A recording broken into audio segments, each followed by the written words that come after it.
نحمده ونستعينه ونستغفره ونؤمن به ونتوكل عليه ونعوذ بالله من شرور أنفسنا ومن سيئات أعمالنا من يهده الله فلا مضل له ومن يضلله فلا هادي له ونشهد أن لا إله إلا الله وحده لا شريك له ونشهد أن سيدنا ومولانا محمدا عبده ورسوله صلى الله تعالى على خير خلقه محمد وعلى آله وأصحابه ومن تبعهم بإحسان إلى يوم القيامة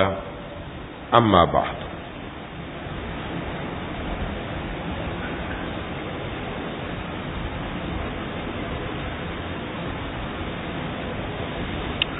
میرے دوستوں اور ساتھیوں،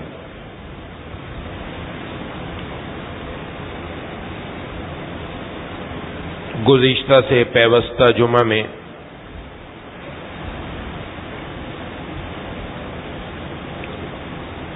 مریض کی عیادت کے احکام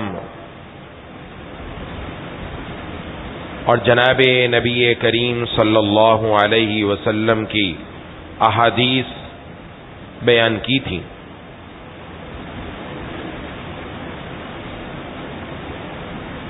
جس میں مریض کی عیادت کی فضیلت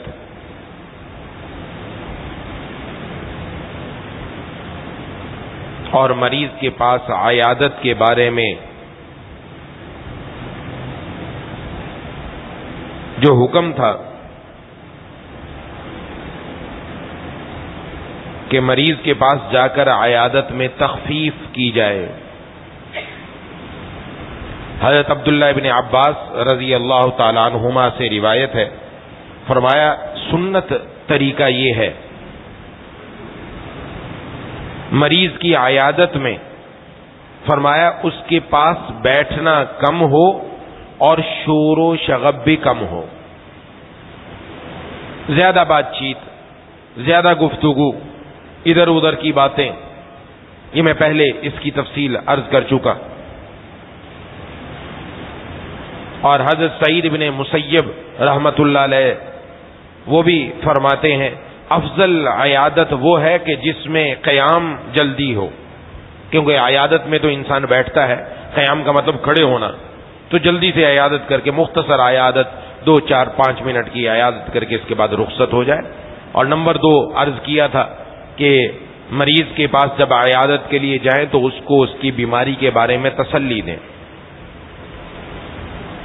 تیسری بات جو جناب نبی کریم صلی اللہ علیہ وسلم سے دعائیں منقول ہیں وہ دعائیں کہی جائیں، ان میں ایک دعا بتلائی تھی، اسأل اللہ العظیم رب العرش العظیم ان یشفیک، کہ میں اللہ جو کہ عظیم ہے ان سے سوال کرتا ہوں جو رب عرش عظیم کے رب ہیں،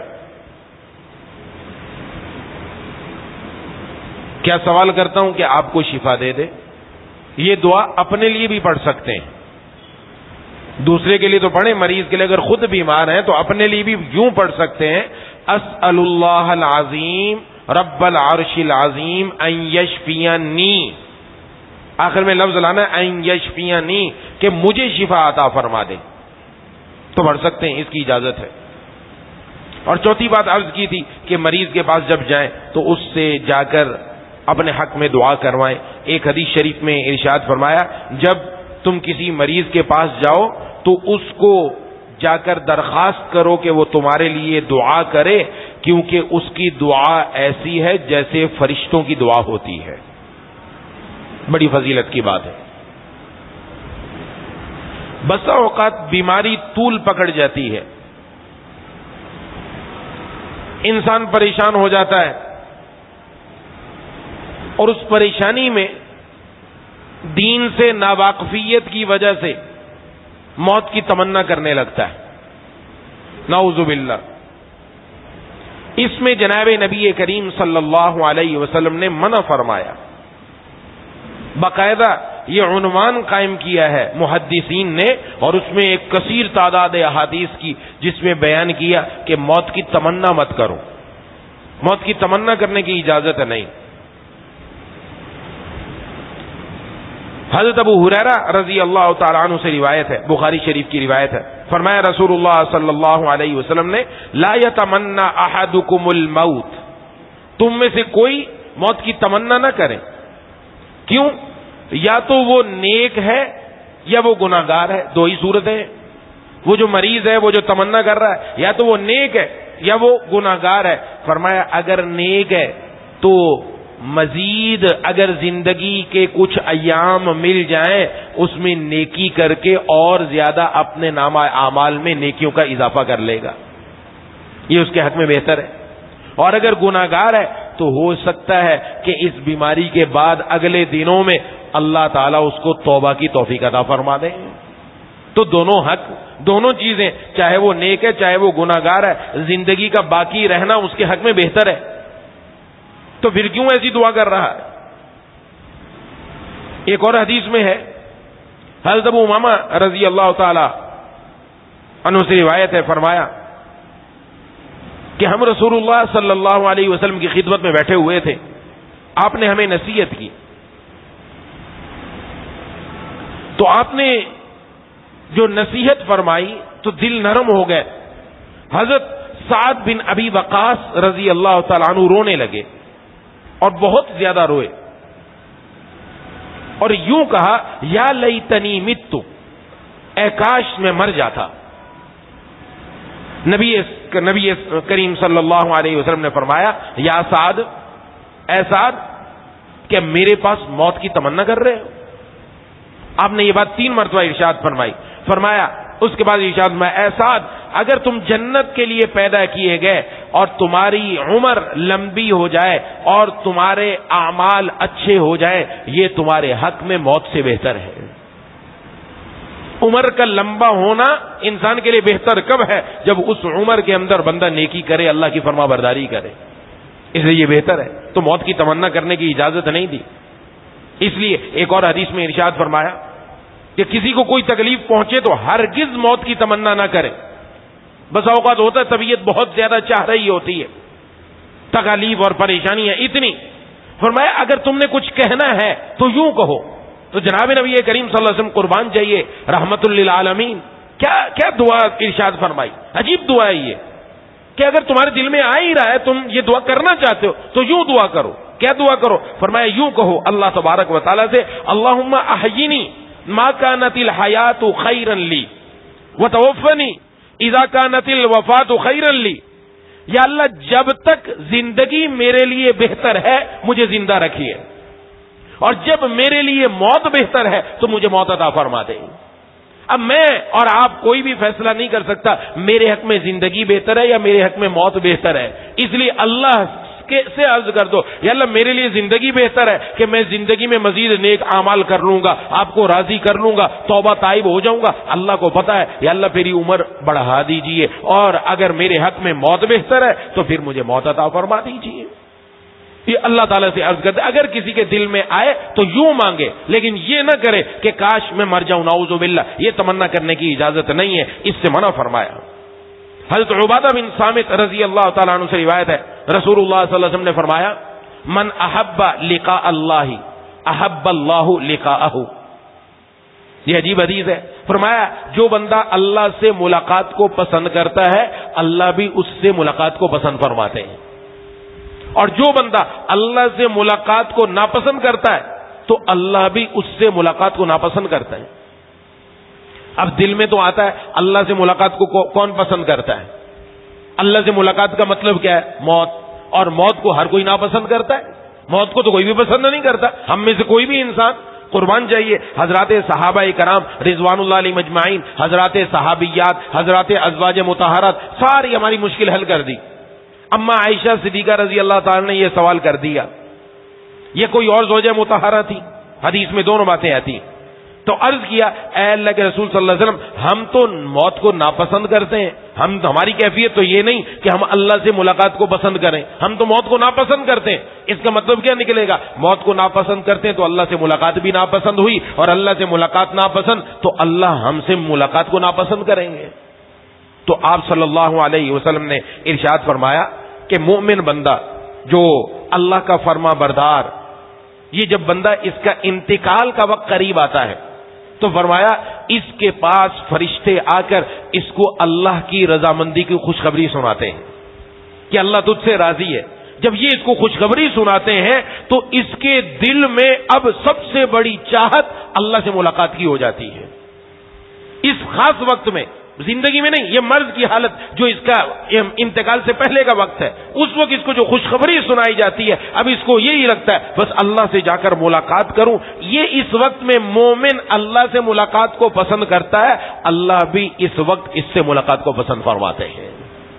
اور جو کافر ہوتا ہے، ظاہر نافرمان ہے، گناہگار ہے، تو اس کو عذاب کی خوشخبری سنائی جاتی ہے۔ نعوذ باللہ، نعوذ باللہ، اللہ محفوظ رکھے عذاب کی۔ اور ظاہر عذاب کی جب خوشخبری ہوگی تو عذاب کو کون پسند کرے گا؟ تو وہ اللہ سے ملاقات کو ناپسند کرتا ہے، اور جب اس وقت اللہ سے ملاقات کو ناپسند کرتا ہے، اللہ بھی اس سے ملاقات کو ناپسند کرتے ہیں۔ تو اس کا تعلق کس کے ساتھ ہے؟ مرض، جس مرض میں انسان کا انتقال، مرض الموت، اس وقت ظاہر ہے جو مومن ہوگا اللہ تبارک و تعالیٰ کے فرمان کے مطابق زندگی گزارنے والا، ضرور اس کو اس وقت اللہ تعالیٰ کی طرف سے رضامندی خوشخبری سنائی جائے گی۔ اللہ مجھے اور آپ کو بھی ان لوگوں میں شامل فرما دیں، آمین۔ حضرت معاذ بن جبل رضی اللہ تعالیٰ سے روایت میں فرمایا، رسول اللہ صلی اللہ علیہ وسلم نے فرمایا اگر تم چاہو تو میں تمہیں بتاؤں کہ قیامت کے دن اللہ مؤمنین سے سب سے پہلے کیا فرمائیں گے؟ اگر تم کہو تو میں تمہیں بتاؤں کہ قیامت کے دن اللہ تعالیٰ مومنین سے کیا فرمائیں گے؟ حضرات صحابہ کرام رضوان اللہ مجمعین نے عرض کیا، جی ہاں اے اللہ کے رسول صلی اللہ علیہ وسلم، آپ بتلائیے۔ آپ نے ارشاد فرمایا، اللہ تبارک و تعالیٰ مومنین سے فرمائیں گے، کیا تم میری ملاقات کو پسند کرتے تھے؟ کیا تم میری ملاقات کو پسند کرتے تھے؟ عرض کریں گے جی ہاں اے پروردگار۔ اللہ فرماتے ہیں تو تم میری معافی اور میری مغفرت کی امید رکھتے تھے؟ وہ عرض کریں گے ہم اچھا اللہ تعالیٰ پوچھیں گے تم میری ملاقات کو کیوں پسند کرتے تھے؟ تم میری ملاقات کو کیوں پسند کرتے تھے؟ عرض کریں گے اس لیے کہ ہم آپ کی معافی اور آپ سے مغفرت کی امید رکھتے ہیں۔ اللہ فرمائیں گے قد وجبت، تمہاری معافی بھی لازم ہو گئی، تمہاری مغفرت بھی پکی ہو گئی۔ یہ مومن کو اللہ کے ساتھ حسن ظن رکھنا چاہیے۔ یہ بارہا پہلے بھی عرض کرتا رہا ہوں کہ اللہ تبارک و تعالیٰ سے امید رکھے بندہ کہ اللہ میرے گناہوں کو انشاءاللہ معاف فرما دیں گے، لیکن عمل بھی اچھے کرنے کی کوشش کرے۔ ایک نوجوان کا انتقال ہونے لگا، حدیث شریف میں ہے، آپ صلی اللہ علیہ وسلم تشریف لائے اور فرمایا کیف تجدک، تیری کیا کیفیت ہے، تمہارے ابھی دل کی کیفیت کیا، کیسے پاتے ہو تم اپنے آپ کو؟ انہوں نے عرض کیا میں اللہ سے امید رکھتا ہوں اس بات کی کہ اللہ میرے گناہوں کو معاف کر دیں گے، اور میں ڈرتا بھی ہوں کہیں میرے گناہوں پر پکڑ ہی نہ ہو جائے۔ یعنی اس وقت میرے دل میں اللہ سے امید بھی ہے اور ڈر بھی ہے۔ تو جناب نبی کریم صلی اللہ علیہ وسلم نے فرمایا ایسے موقع پر، یعنی جس وقت موت کا وقت ہے، ایسے موقع پر کسی بندے کے دل میں یہ چیز آ جائے، فرمایا جس چیز کی وہ اللہ سے امید رکھتا ہے اللہ اس کو عطا فرما دیتے ہیں، اور جس چیز سے وہ ڈرتا ہے اللہ اس سے اس کو بے خوف فرما دیتے ہیں۔ سبحان اللہ۔ یعنی امید رکھی معافی کی، اللہ اس کو معافی دے دیں گے، اور وہ پکڑ سے ڈر رہا تھا اللہ اس کو معمون کر دیں گے، ہم تیری پکڑ نہیں فرمائیں گے، تجھے ہم عذاب سے نجات عطا فرما دیں گے۔ یہ چیز دل میں ہونی چاہیے۔ یہ بات بار انسان جب ذہن میں رکھتا ہے، موت کے وقت یہ چیزیں اس کے ذہن میں گردش کرتی ہیں، اس کو سمجھ میں آنے لگ جاتا ہے ہاں ایسے وقت میں مجھے کیا کرنا چاہیے۔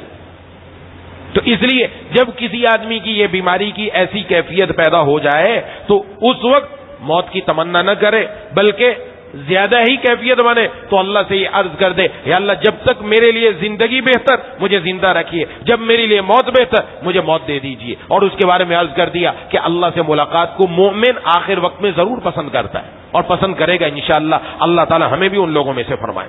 یہ تو موت کی تمنا۔ مریض کو اس حالت میں ایک دعا کا اہتمام کرنا چاہیے، یہ اپنے پاس نوٹ بھی کریں اور گھروں میں جا کے بتانا چاہیے۔ بڑی عجیب دعا بھی ہے اور اس پر اجر بھی بڑا ہے، اجر بھی بڑا ہے۔ ترمذی شریف میں موجود ہے یہ روایت، حضرت ابو سعید اور حضرت ابو ہریرہ رضی اللہ عنہما یہ دونوں حضرات فرماتے ہیں کہ رسول اللہ صلی اللہ علیہ وسلم نے فرمایا جو آدمی لا الہ الا اللہ واللہ اکبر یہ کہتا ہے، پہلے پوری حدیث سن لیجئے، انشاءاللہ اس کے بعد میں سارے الفاظ بتا دوں گا، جو یہ کلمہ کہتا ہے لا الہ الا اللہ واللہ اکبر تو اس کا رب اس کی تصدیق کرتا ہے۔ اللہ فرماتے ہیں لا الہ الا انا وانا اکبر، میرے سوا کوئی معبود نہیں اور میں ہی سب سے بڑا ہوں۔ اللہ اس کی اس جملے کی تصدیق فرماتے ہیں۔ اور جب بندہ کہتا ہے لا الہ الا اللہ وحدہ لا شریک لہ، یعنی اللہ کے سوا کوئی معبود نہیں، اس کا کوئی شریک نہیں، اللہ فرماتے ہیں لا الہ الا انا وحدی لا شریک لی، ہاں میرے سوا کوئی معبود نہیں اور میرا کوئی شریک نہیں۔ اور جب بندہ کہتا ہے لا الہ الا اللہ لہ الملک ولہ الحمد، کہ اللہ کے سوا کوئی معبود نہیں، اسی کے لیے بادشاہت، اسی کے لیے تمام تعریفیں، تو اللہ فرماتے ہیں لا الہ الا انا لی الملک ولی الحمد، ہاں میرے سوا کوئی معبود نہیں اور میری ہی بادشاہت ہے، میری ہی تمام تعریفیں ہیں۔ اور جب بندہ کہتا ہے لا الہ الا اللہ ولا حول ولا قوت الا باللہ، تو اللہ تبارک و تعالی فرماتے ہیں لا الہ الا انا لا حول ولا قوت الا بی، یعنی کسی گناہ سے بچنے کی طاقت، کسی نیکی کرنے کی ہمت میرے علاوہ کسی کو نہیں ملے گی۔ فرمایا جو بندہ اس کو مرض الموت میں کہے اور اسی میں انتقال ہو جائے، جہنم کی آگ اس کو چھو نہیں سکتی۔ سبحان اللہ، جہنم کی آگ اس کو چھو نہیں سکتی۔ جہنم کی آگ نہیں چھو سکتی تو کہاں جائے گا؟ جنت میں جائے گا، پکا جنتی۔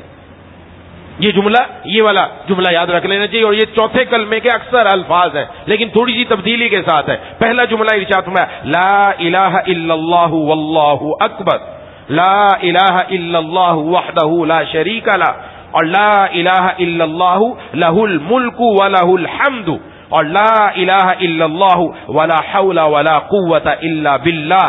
جس نے اپنی بیماری کی حالت میں کہے اور مر گیا تو اس کو جہنم کی آگ نہیں چھو سکتی۔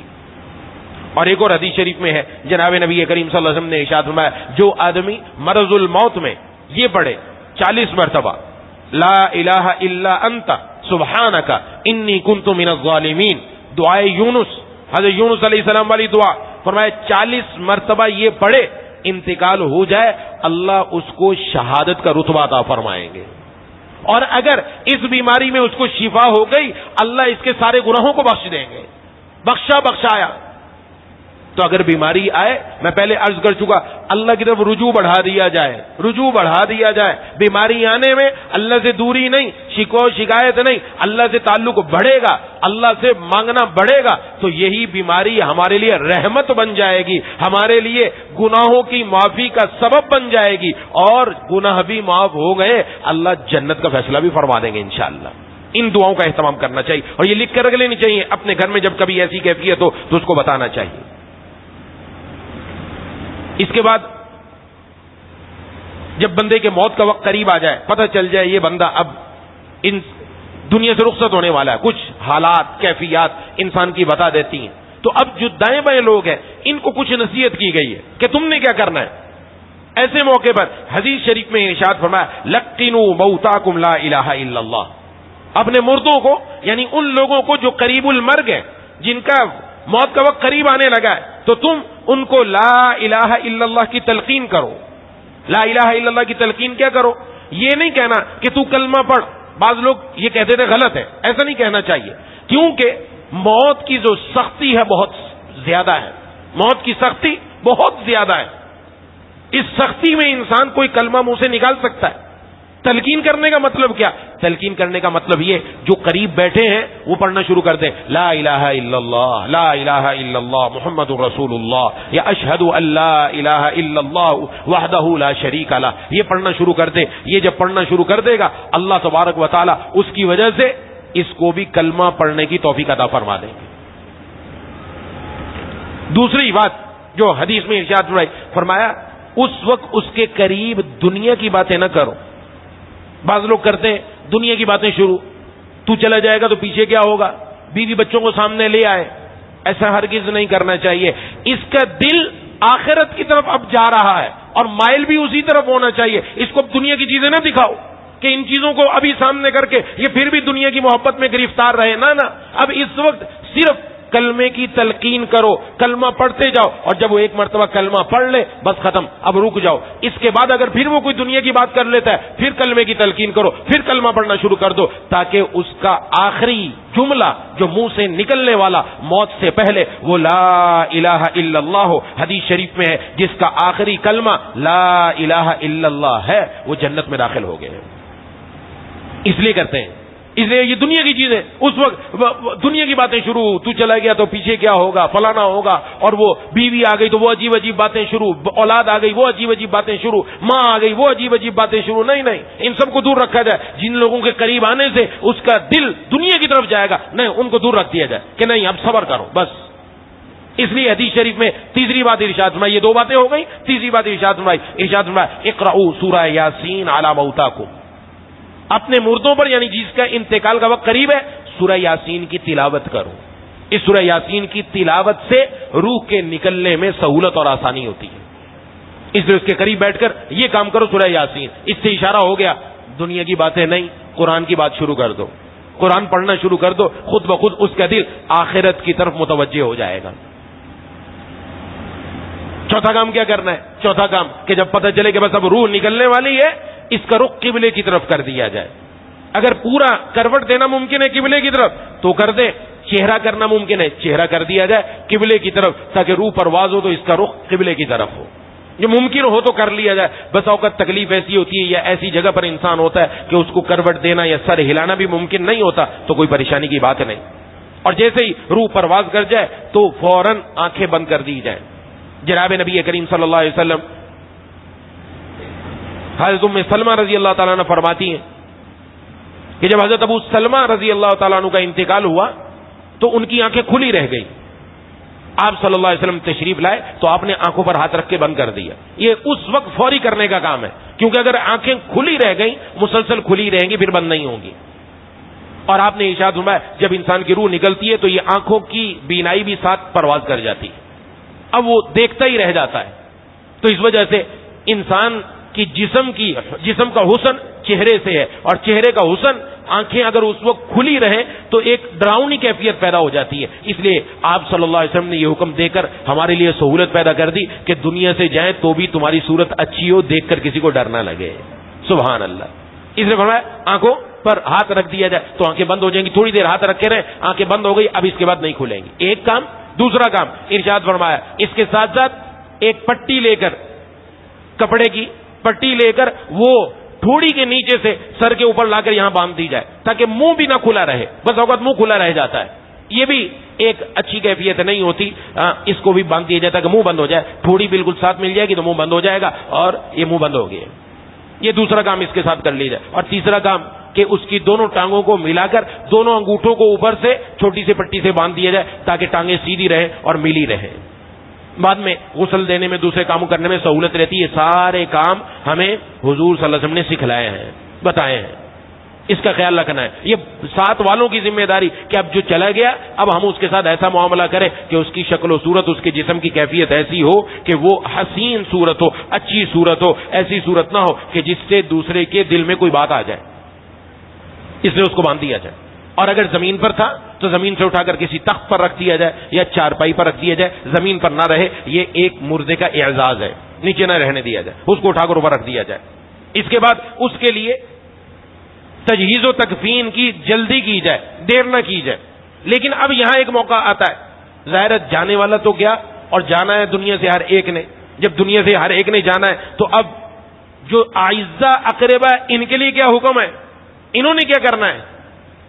اس موقع پر ان باتوں کو یاد رکھنا جو ابھی عرض کرنے لگا ہوں. حدیث شریف میں جناب نبی کریم صلی اللہ علیہ وسلم نے باقاعدہ اس کے بارے میں پوری تفصیل ارشاد فرمائی. یہ باب بھی, یہ عنوان بھی الگ سے قائم کیا گیا. اس میں پوری تفصیل بتائی گئی کہ اگر کسی کا انتقال ہو جائے تو کیا کرنا ہے. قریبی کا انتقال ہو گیا, غم پہنچا, ہم غم منانے میں آزاد نہیں. یاد رکھے, غم منانے میں آزاد نہیں. چاہے کوئی بڑی ہستی دنیا سے چلے جائے تب بھی غم کے اندر بھی ہم پابند ہیں, اور غم بھی اسی طریقے سے منایا جائے گا جو جناب نبی کریم صلی اللہ علیہ وسلم نے ارشاد فرمایا. اس لیے ان احادیث کو سامنے رکھنا چاہیے. آپ جا کر اگر آپ کے پاس کوئی حدیث شریف کی کتاب ایسی موجود ہے جس کے اندر اردو ترجمہ ہے تو دیکھیں, آپ کو پتہ چل جائے گا. حضرت انس رضی اللہ تعالیٰ عنہ سے روایت ہے, آپ صلی اللہ علیہ وسلم کے بیٹے حضرت ابراہیم جب ان کا انتقال ہوا تو آپ صلی اللہ علیہ وسلم نے ان کو اٹھایا اور آپ کی آنکھوں سے آنسو جاری ہو گئے, آنکھوں سے آنسو جاری ہو گئے. اور آپ صلی اللہ علیہ وسلم سے حضرات صحابہ کرام میں سے حضرت عبد الرحمن ابن عوف رضی اللہ تعالیٰ عنہ سے عرض کیا, اے اللہ کے رسول صلی اللہ علیہ وسلم آپ کی آنکھ سے آنسو؟ انہوں نے سمجھا حضور حکم دیتے تھے کہ کسی کا انتقال ہو جائے تو صبر کرو, تو صبر کرنے کا مطلب یہ کہ آنکھ سے آنسو بھی نہ نکلے, وہ یہ سمجھے. لیکن آپ صلی اللہ علیہ وسلم نے سمجھا دیا. آپ نے فرمایا, اے ابن عوف یہ تو دل کی نرمی ہوتی ہے, نرمی کی وجہ سے آنکھوں سے آنسو نکلتے ہیں. فرمایا آنکھ تو آنسو بہا رہی ہے, دل غمگین ہے, اور ہم نہیں کہیں گے وہ مگر وہی بات جس سے ہمارا رب راضی ہے. اے ابراہیم تیری جدائی میں ہم غمگین ہیں. یہ آپ صلی اللہ علیہ وسلم نے غم کا طریقہ بتلا دیا.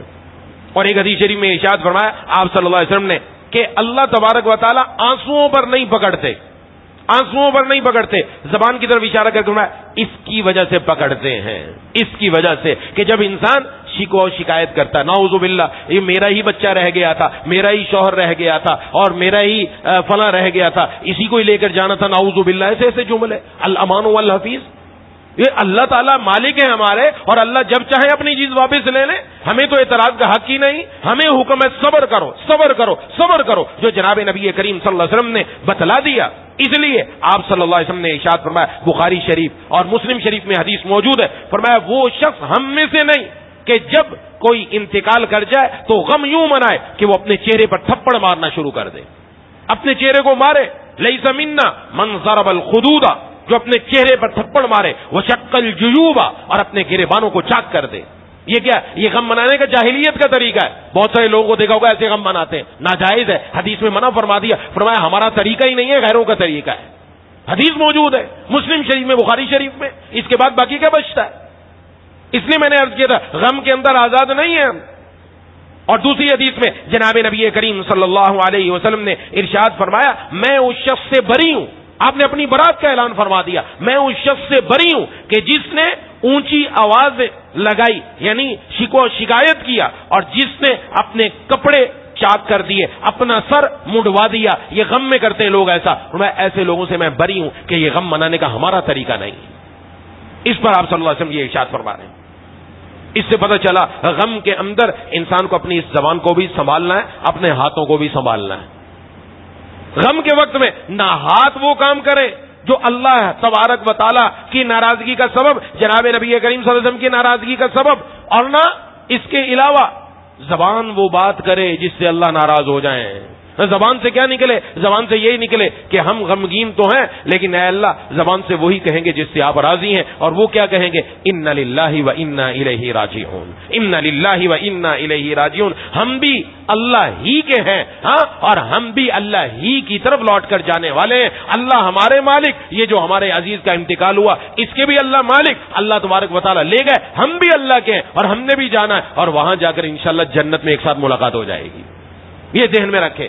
یہ جب جملہ پڑے گا تو دل کے اوپر جو غم آ رہا تھا وہ غم ختم ہو جائے گا, وہ غم ختم ہو جائے گا, اور دل کو ڈھارس بندے گی, یہ دل کو ڈھارس بندے گی. یہ عرض کرنا تھا میں نے شروع کے اندر, مصیبت, تکلیف, پریشانی, چاہے مالی پریشانی ہو, گھر کی پریشانی ہو, اور جتنے بھی معاملات اس وقت عمومی جو کیفیت چل رہی ہے, اس وقت انسان مایوس ہوتا ہے.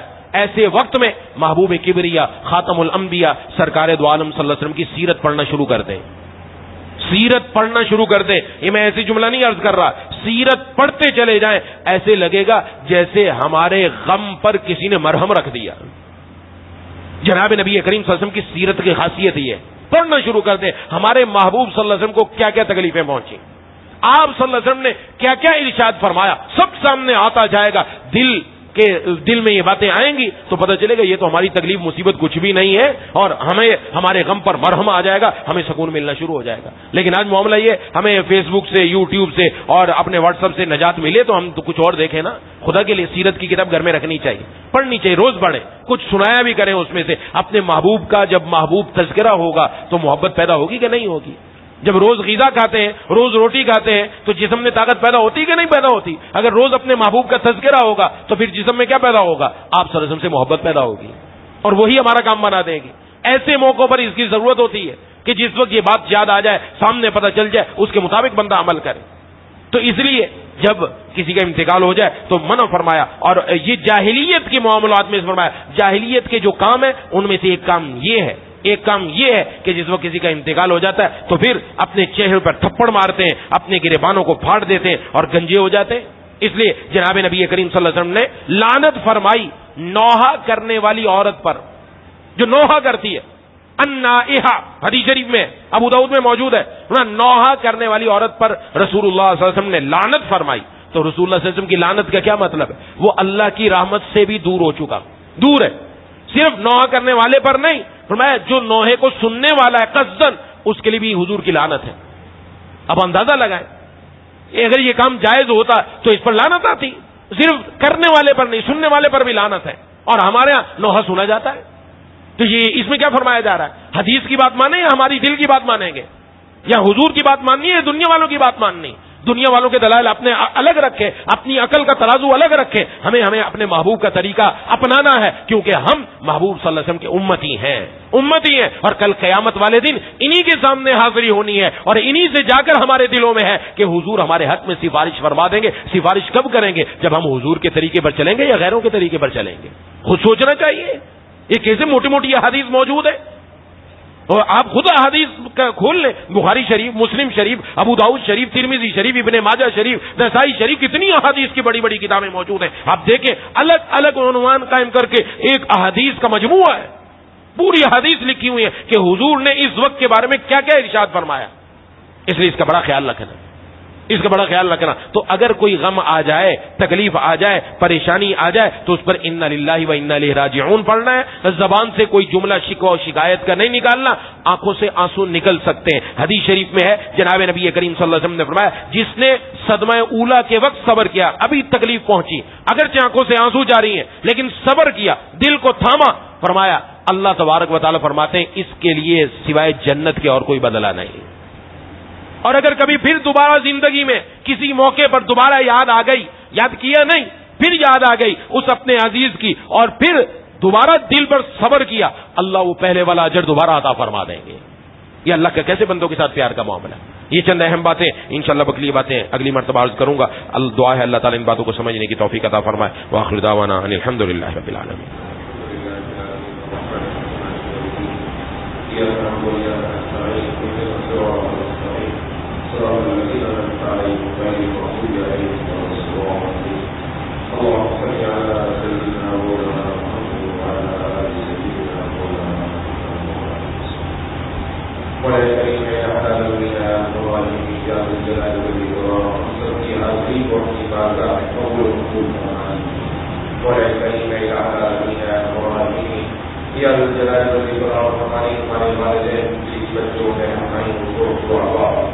تمام رشتے داروں کی اہل پاکستان کی پوری امت مسلمہ کی مغفرت فرمائے. یا پوری امت کو اپنے محبوب سرکار دو عالم صلی اللہ علیہ وسلم کے طریقوں کے مطابق اپنی خوشی اپنی غمی گزارنے کی توفیق عطا فرمائے. اے العالمین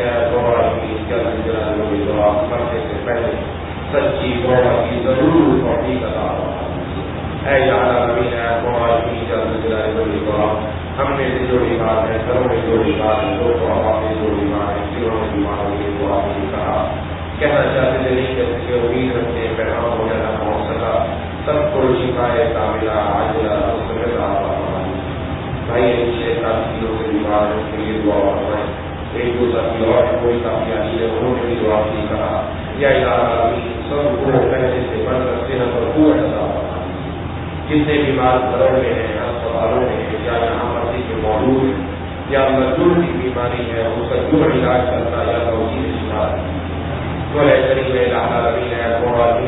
جتنے ہمارے آئندہ اقربا دنیا سے جا چکے ہیں سب کی قبر حضور سے جنت الفردوس سے جزا فرما دیجیے. مولا کریم ہمارے جتنے اساتذہ کرام یا اللہ جنہوں نے ہمیں پڑھایا یا الہی جن کی دعائیں شامل حال رہی یا اللہ سب کی جو دنیا سے جا چکے ان کی قبروں کو روح سے مرور فرما کر ان کو آخرت میں یا اللہ اپنی شایان شان اجر جزیل عطا فرما دیجیے. جو موجود ہیں یا اللہ ان کی عمر میں ان کی زندگی میں ان کے اوقات میں ان کے گھر میں ان کے تمام چیزوں میں خوب برکتیں عطا فرما دیجیے. مولا کریم العالمین ہماری مجاہدین کی تبلیغی جماعتوں کی مدارس کی مساجد کی خانقاہوں کی علماء کی تمام مسلمان عالم کی حفاظت فرما دیجیے. یا العالمین ہماری جتنی دعائیں آپ کے محبوب سرکار صلی اللہ علیہ وسلم سے مانگی ہیں وہ سب کے حق میں قبول فرما دیجیے. جن جو سے بنا بنی سب کو بنا فرما دیجیے.